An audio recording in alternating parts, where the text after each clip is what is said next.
Equity inflows are down by 95%। 95% से equity inflows down हो गए तो पैसा जा कहां पे रहा है? सो पैसा जा रहा है रॉबिनहुड इन्वेस्टर्स या रॉबिनहुड ट्रेडर्स जो है वो पैसा लेके जा रहे हैं डायरेक्टली इनटू स्टॉक्स। रिसेंटली हमने देखा था कि ये जो नया ब्रीड डेवलप हुआ है मार्केट में रॉबिनहुड ट्रेडर्स का, रॉबिनहुड इन्वेस्टर्स का, क्योंकि घर पे बैठे हो बहुत सारे ऑनलाइन चैनल्स अवेलेबल है, विच यज्ञ भी उसमें से ही एक पार्ट है। तो बहुत सारे चैनल्स पे आप लोगों को आजकल ट्रेडिंग टिप्स वगैरह भी बहुत ज़्यादा मिल रही है। फिर वहाँ पे बताया जा रहा है कि डेरिवेटिव्स क्या होते हैं, बाइंग कैसे करना है, शॉर्ट टर्म ट्रेडिंग कैसे करना है, टेक्निकल एनालिसिस क्या होता है, शॉर्ट सेलिंग क्या होता है। ये सारे कंसेप्ट, नए नए कंसेप्ट अभी मार्केट में आ रहे हैं। तो ये जो रॉबिनहुड इन्वेस्टर्स है, रॉबिनहुड ट्रेडर्स है, इनके पास बहुत ज़्यादा टाइम है अभी। So they are trying their luck in the market. So वहाँ पे बहुत सारी चीज़ें अभी वो सीखेंगे। It's an information age. ये इंफॉर्मेशन एज से आप एनालिसिस करोगे तो नॉलेज मिलेगा आपको, और नॉलेज को जब आप इंप्लीमेंट करोगे फिर उसमें से गलतियां करोगे, then you will get your wisdom back. So वहां पे विजडम में मिलने के लिए आपको बहुत सारी गलतियां करनी पड़ेगी अभी। और इसी ये सारे जो एक्सपेरिमेंट्स अभी मार्केट्स में चल रहे हैं उस वजह से 95% equity inflows are down month on month basis पे अगर हम देखते हैं। सो मई मंथ में जो इक्विटी इनफ्लोज थे, नेट इक्विटी इनफ्लोज विच वर पॉजिटिव अराउंड 5,000 करोड़ रुपीस थे, वहां से ये डिक्रीज होके अराउंड 225 करोड़ रुपीस तक नीचे आए हैं। इक्विटी इनफ्लोज की स्पेसिफिकली बात कर रहे हैं हम। अगर हम एसआईपी इनफ्लोज के बारे में बात करेंगे तो वहां पे भी एक डिप देखा है हमने। जो एसआईपी की बुक हमने 8,700 करोड़ रुपए तक गई थी, देखा था मंथली बेसिस पे, वो अभी 8,000 करोड़ के नीचे आई है। सो क्लोज टू 7-8% से एसआईपी बुक कम हो चुकी है। तो ये कम होने के रीजंस भी है। एक तो अनसर्टेनिटीज जो है, आपके कैश फ्लोज के अनसर्टेनिटीज, स्पेसिफिकली जो सेल्फ एम्प्लॉयड लोग हैं जहाँ पे इनकम की अनसर्टेनिटीज है, बिजनेसेस पे डिपेंडेंसी थी, वहां पे कैश फ्लोज के इश्यूज हो गए। तो वहां पे फर्स्ट प्रायोरिटी हमें लगता है these people will give to their businesses rather than investments. तो उस वजह से भी एसआईपी फ्लो डाउन आया है।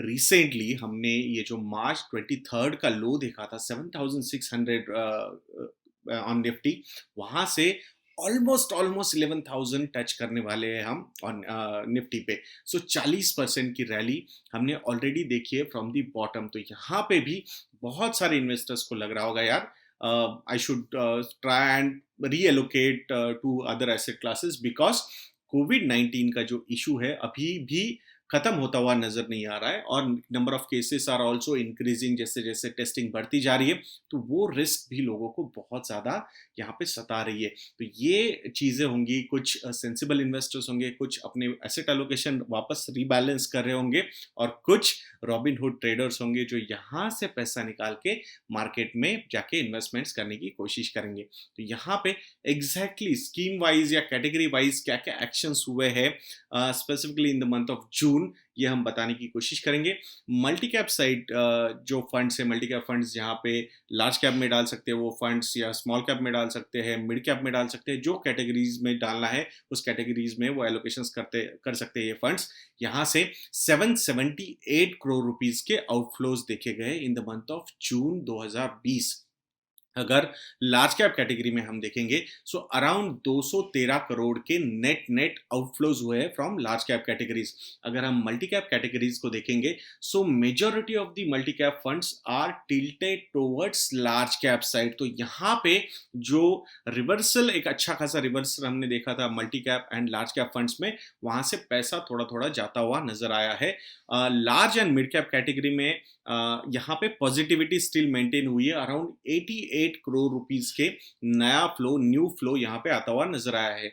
मिड कैप कैटेगरी में अगर आप देखोगे तो 37 करोड़ रुपीस नया पैसा आया है। दो कैटेगरीज है, small cap and focused funds, यहाँ पे कैश फ्लो हमने काफी ज्यादा पॉजिटिव देखा है। 249 crore rupees into small cap category and 317 crore rupees into focus category. So AMFI से ये पूरा डेटा जो आया है उसके हिसाब से हमने आप लोगों से ये समझाया है। इवन फ्रॉम डेट साइड में अगर आप देखोगे सो वो जो कंजर्वेटिव अप्रोच है इन्वेस्टर्स का वो और ज्यादा कंटिन्यू होता हुआ नजर आ रहा है। फ्रैंकलिन का जो इशू हुआ था in the month of March, उस इशू के बाद जो एक कॉन्फिडेंस डेंट हुआ है इन्वेस्टर्स का, स्पेसिफिकली डेट फंड इन्वेस्टर्स का, उस वजह से या तो फ्लाइट ऑफ सेफ्टी कंप्लीटली दिख रही है, कहाँ गया मैक्सिमम पैसा, वो वापस पैसा बैंक्स में गया है, एफडीज में गया है, और अगर म्यूचुअल फंड्स में वो पैसा रहा है तो most of that money has gone to corporate bond funds जो ट्रिपल ए रेटेड पेपर्स में ही इन्वेस्टमेंट्स करते हैं, या फिर लो ड्यूरेशन फंड्स, या फिर लिक्विड फंड्स, यहाँ पे मेजोरिटी ऑफ द पैसा गया है। तो ओवरऑल अगर आप देखोगे, जून का मंथ था, वहां पे एडवांस टैक्स पेमेंट्स भी करने थे फंड्स को, तो उस वजह से लिक्विड फंड्स से भी आउटफ्लोज हुए हैं। बट आई थिंक ओवरऑल अगर हम एसेट्स अंडर मैनेजमेंट की बात करते हैं, सो लास्ट मंथ से ये मंथ में अराउंड 4% से ये assets under management of the total industry have increase, thanks to the stock index performance, जो मार्केट ब्रॉडर मार्केट ऊपर आया है in the month of June. Even in the month of July also we are seeing some positivity happening in the market. Foreign portfolio investors का पैसा भी यहाँ पे ठीक ठाक तरीके से आ रहा है compare to other emerging economies like South Korea हो, या फिर अदर एशियन कंट्रीज हो, या फिर इवन जापान जैसी कंट्री हो, वहां से आउटफ्लो हो रहा है। बट इंडिया एक ऐसी कंट्री है जहां पे पॉजिटिविटी बहुत ज़्यादा मेंटेन हुई है। ब्राज़ील जैसे मार्केट से तो अनप्रेसिडेंटेड आउटफ्लोज हुए because of the situation in Brazil, जो कोविड की सिचुएशन वहां पे अभी दिख रही है। So we should also be very careful about these things. So again we are repeating, reiterating कि अगर आपको 7,600 पे बहुत ज़्यादा इनसिक्योरिटी आई थी आपके पोर्टफोलियोज, तो आपको मार्केट ने 10,800 से 11,000 के लेवल्स यहाँ पे प्रेजेंट किए हुए हैं। तो restructuring of your portfolio is very important. आपके रिस्क प्रोफाइल के हिसाब से आपने आपके एसेट एलोकेशंस चेंज करनी चाहिए।